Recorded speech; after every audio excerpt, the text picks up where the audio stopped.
कुछ लोग शादीशुदा होते हुए भी अकेले क्यों महसूस करते हैं? शादीशुदा या बिना शादी के इंसान मन से हमेशा अकेला होता है। शादी होने के बाद इंसान सोचता है हम अपने साथी से हर तरह की बात करके मन को बहला सकते हैं, तनाव मुक्त हो सकते हैं। लेकिन अधिकतर जीवन में स्त्री और पुरुष के सोचने का तरीका अलग होता है। दोनों एक दूसरे के मन के अनुसार काम नहीं कर पाते हैं, क्योंकि वे चाहते हुए भी इस तरह से काम करते हैं में असमर्थ होते हैं। इसके लिए साथी को समझना आसान नहीं होता है। उनकी परवरिश अलग माहौल में हुई होती है, जिसके कारण उनके सोचने का तरीका बिल्कुल ही अलग होता है। इसमें लिंग भी एक कारण है, क्योंकि लड़कों की परवरिश अलग तरह से की जाती है और लड़कियों की अलग तरह से। दो अलग व्यक्तित्व मिलते हैं तो एक रिश्ता बनता है, तभी उनमें लगाव पैदा होता है। वे चाहते हैं सामने वाला उसके अनुरूप काम करे, लेकिन ऐसा नहीं हो पाता।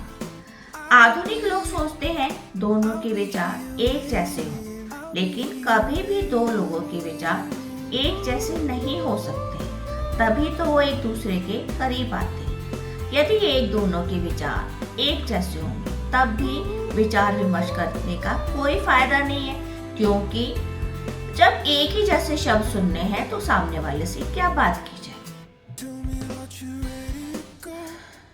दो अलग व्यक्तित्व मिलते हैं तो एक रिश्ता बनता है, तभी उनमें लगाव पैदा होता है। वे चाहते हैं सामने वाला उनके अनुरूप काम करे, लेकिन ऐसा नहीं हो सकता है।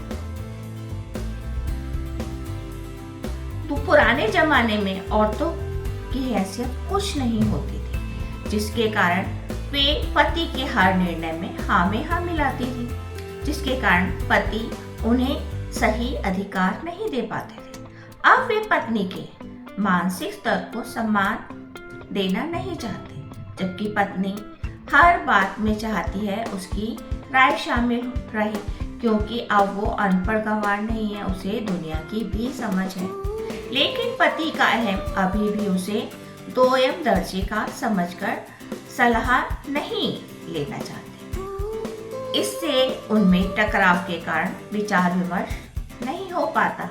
इस कारण भी वे खुद को अकेला महसूस करते हैं। जो लोग साथी के कारण पूर्णता की कल्पना करते हैं वे हमेशा अकेले रहते हैं। जो उसके विचार वैभव को सम्मान देते हैं उनका जीवन ही सफल होता है। इसलिए अकेलेपन को बुरा समझने की जगह अपने विकास में ध्यान दें, यह ज्यादा उचित होगा और यही प्रकृति में आगे बढ़ने का साधन बनेगा। धन्यवाद।